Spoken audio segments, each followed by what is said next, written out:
Okay, I had started this video earlier and then I must be really losing it. I have no idea. Kind of slouching around here. Oops, I just lost the only coin I have left. Um, uh, uh, the In this last section, okay, we in the prior video we computed the returns for the tax investor and the sponsor.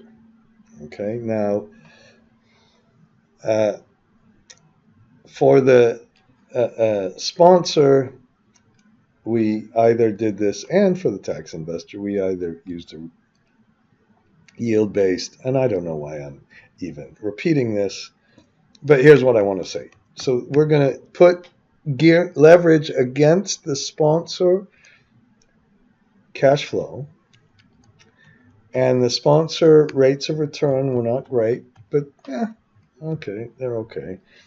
And we were given an input that the interest rate was 4%. So, and this all works on pre-tax cash flows, this back leverage stuff. This is where you take one of the partners and just one of the partners has the gearing. Now for me, the real tricky and interesting part of this is if you have more kind of tax equity or different kinds of tax equity, and you use a yield-based flip. Imagine that the cash flow is lower than you expected. Then what's going to happen to the bank is not only do you get lower cash flows, but the yield flip stuff changes. And this was a perfect example of kind of when you had it. Now in this example, they didn't do any sensitivities, which would be the interesting part. The getting this levered pre-tax IRR is not that big a deal. So we'll put a graph in here and get some levered, and we'll do that.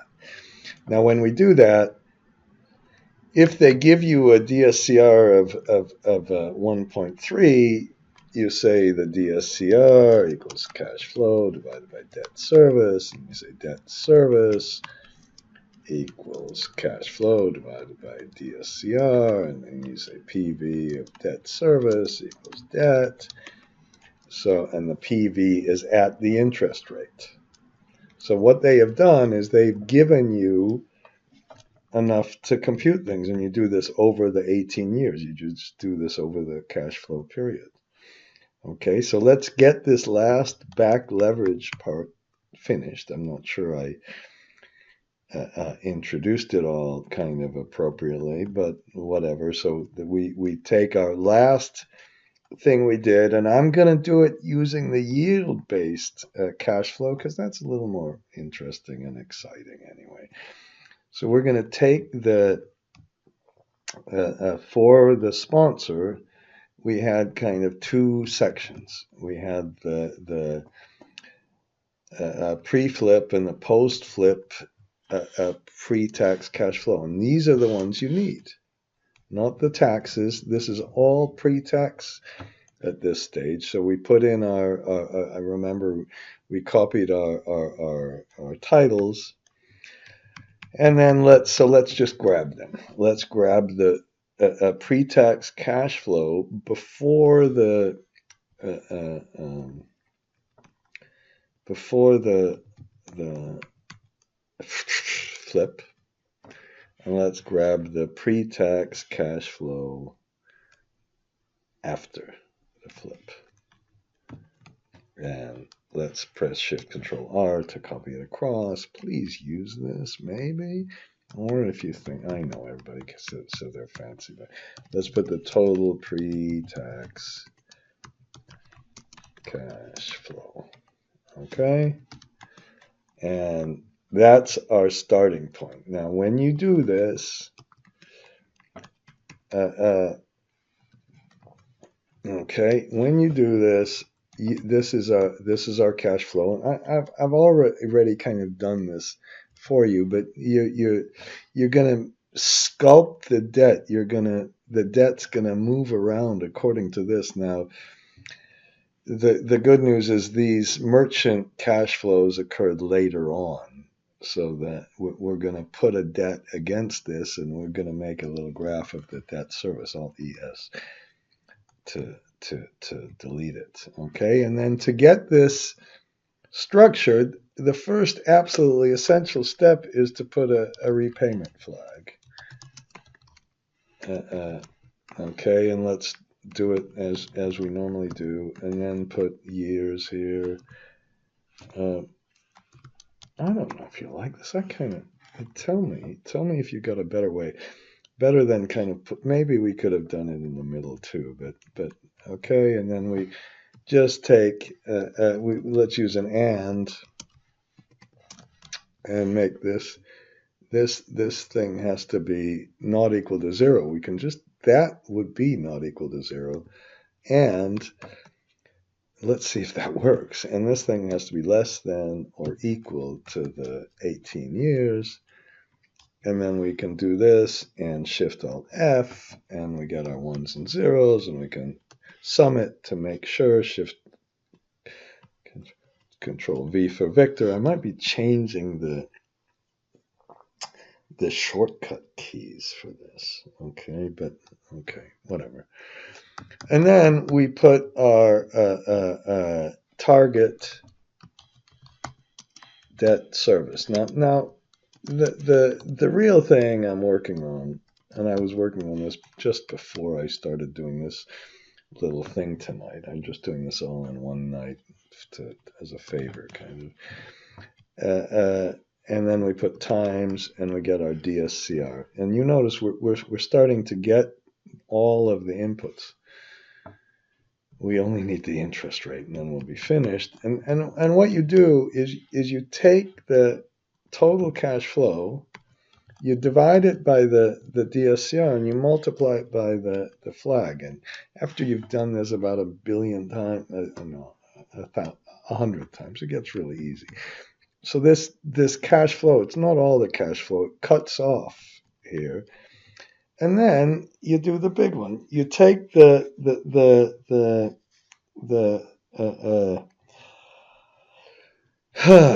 and how about this? Okay, no. God, I got to do one thing at a time. Be organized. Don't let the assholes at Redcliffe get to you. Okay, and then you put PV of debt service at interest rates. Okay, and for that you just put we'll put $1, and then after that we'll put we don't need, yes, and we'll put a percent. And let's get our percent. And our percent is the 4%. So this is the last part, which is wonderful. And maybe I'll put it over here. Let's put, now, if you did this, a better way to do this, rather than multiplying it, would be to put the if I5 here, which is the operations flag here. And then you take this one away, and then it puts a false in. If you put a false in, then when you do the NPV, it will not count the false in the NPV. So it'll go forward and get the NPV in this next line. So that's our debt.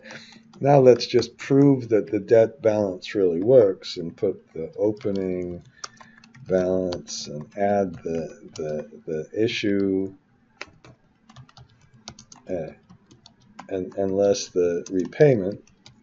And now when you do this, put the interest, no, closing balance first. And then put the interest, and these people complained and said, you didn't do this. You didn't do these from a blank sheet, So I thought, maybe I'll have to do this from a blank sheet. Okay, and then you copy this one. Oh, come on.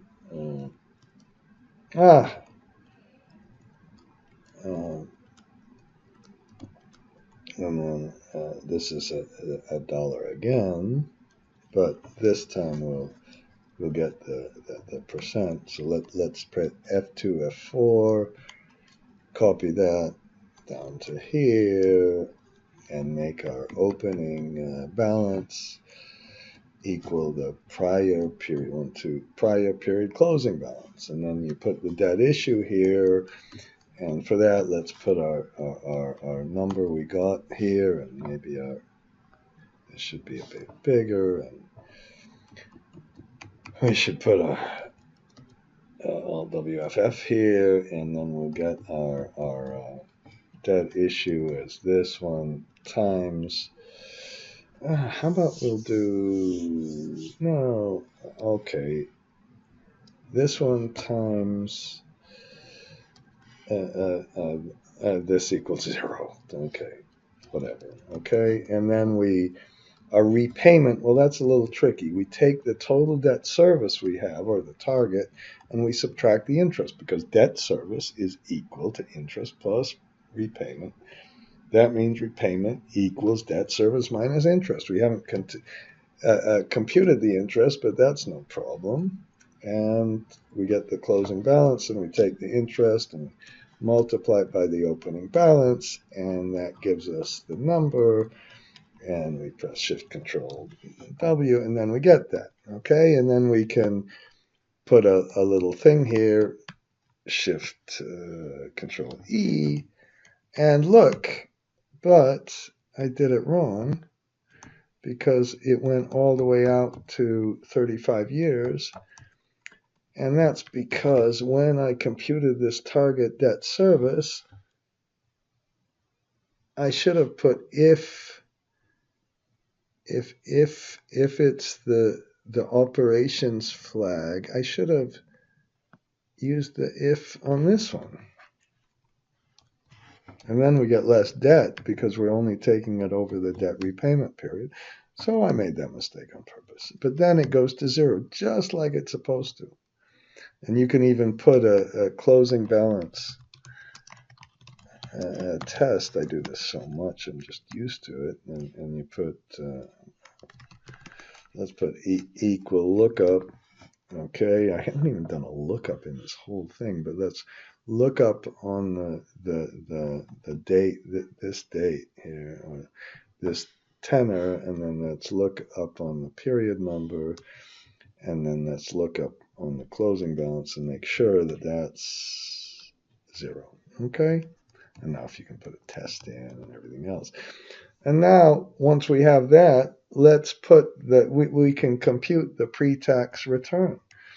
Because what we could do is we could say, let's also get now as part of our transferred variables, let's also get the sponsor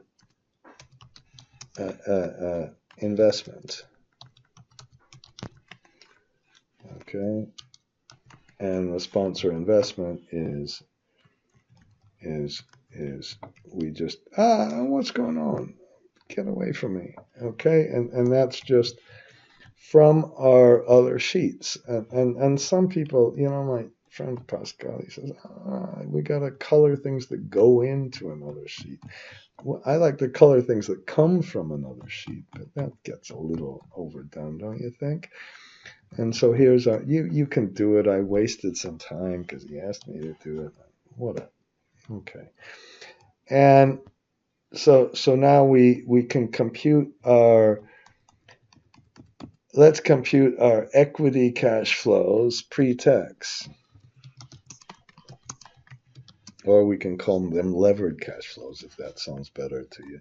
Pre-tax cash flow. Then we can add the debt issued less the debt repayments. No, the debt service. And then we get equity cash flow. Now, they asked you to do this after tax too, which is kind of a pain. Okay, so we're going to have to get the taxes, and then when we get the taxes in, I suppose we'll have to reflect the fact that the interest is deductible, you know, to finalize it. Okay, so I can get the pre-tax cash flow from up here, and we use that for sculpting anyway. Then we get the debt issued here, and then we put the debt service here, and then we take this one plus the issued. But we also have to put less the capex, less the investment. Okay, and I forgot. Sorry about forgetting to do that. That's why we just brought that in. So we raise a lot of debt against that investment. Well, let's multiply that by 1, and let's get the equity cash flow as the pre-tax cash flow minus how much we put in plus how much debt we get minus how much debt we have to repay, and it's all fairly clear. And then we get the pre-tax levered IRR. Okay, and we'll see what that is. See, and that's the benefit of that little 4% versus the gearing. So we can put that in. And finally, since we're supposed to do this after tax, which maybe, I'm not really arguing against that. Again, this assumes that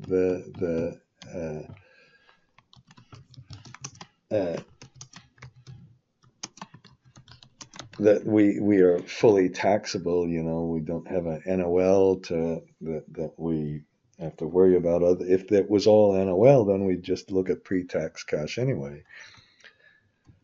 So let's get some more of this transferred stuff, and then let's look at what we did at the very end. And we had the tax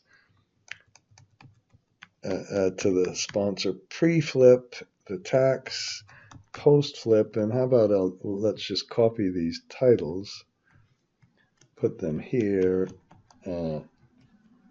put the dollar signs, and then get the numbers. Okay, and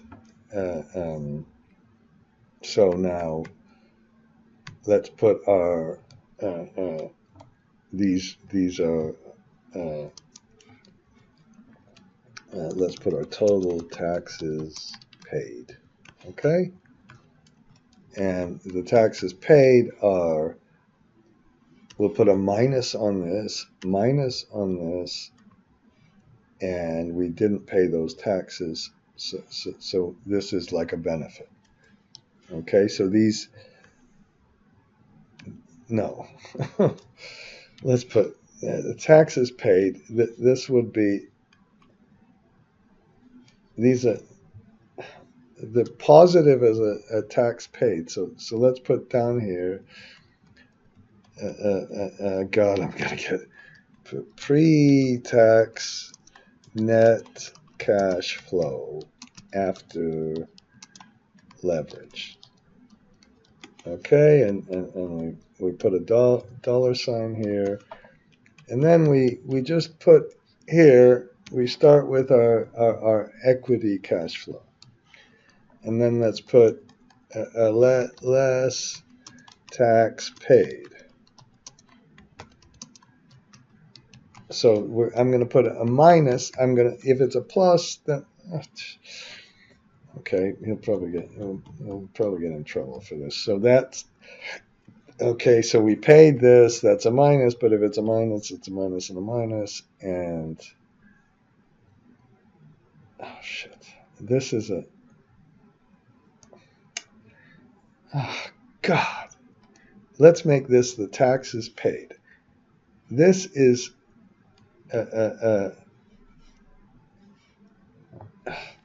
this is the taxable income. So let's put a minus on this.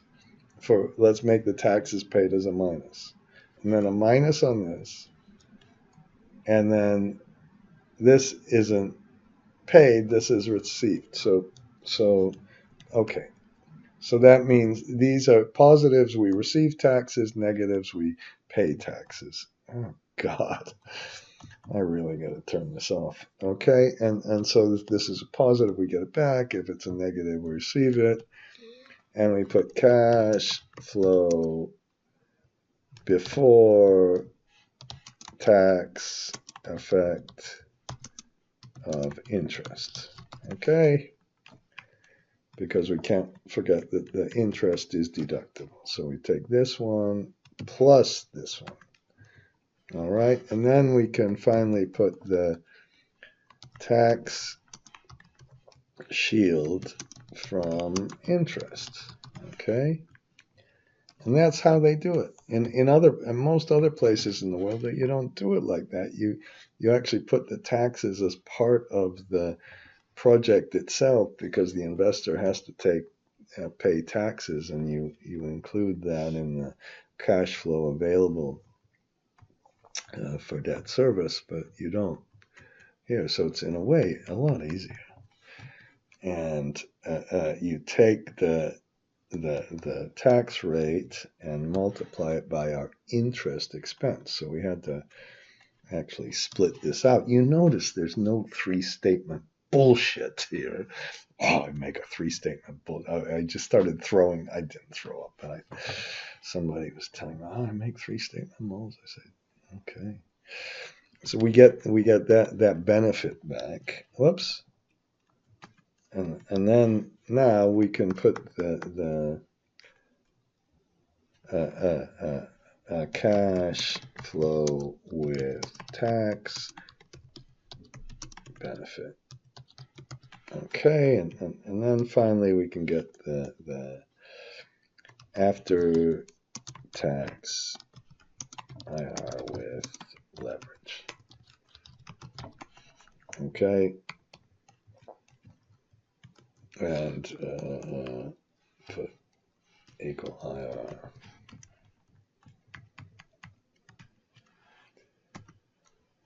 Okay, and then we're finished. And you put it here, and you get the number. And just to finally finish things off, before we do our coloring, big deal on the coloring, let's make a graph. And let's put cash flow and get our cash flow here. Okay, where's our cash flow? Okay, and then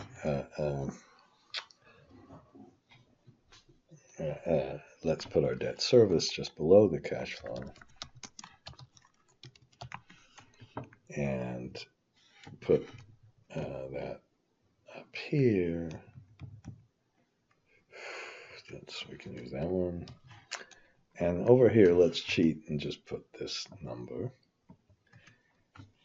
And then how about this? We'll just select this and press alternate in F1, and we get our little thing.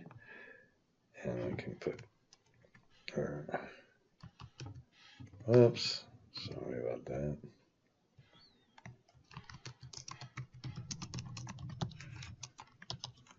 I hope we're doing it right. Okay, and then let's put that over onto the summary page. And also we can kind of finish up our little sources and uses about how much is the back leverage, which is the amount of debt we issued.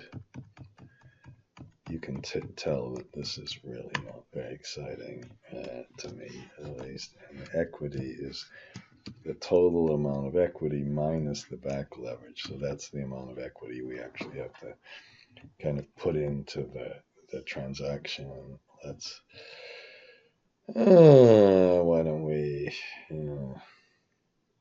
let's take away the grid lines.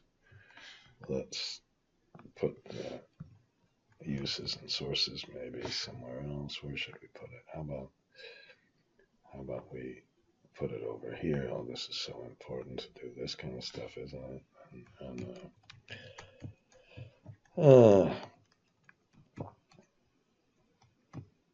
Okay.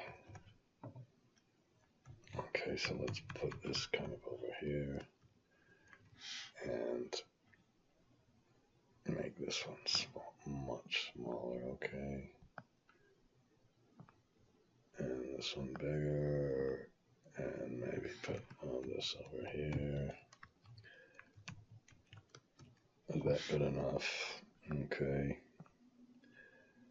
And a little bit bigger. Okay, so that's there's our summary. Okay. And we're really finished. Okay. Let's do the Shift-Alt-C. No. Control-Alt-C. What happened just now? My God. God, if I don't do the coloring. Okay.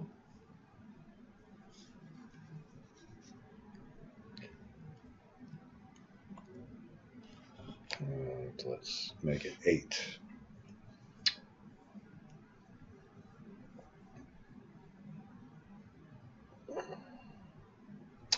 Come on, come on, come on. Okay. Oh, this is going to be so exciting to watch this color again. And look, it's 10:25. And so we've put this in. Remember, I'm going to put another page, and I'm going to try to go through some issues with the IRA. And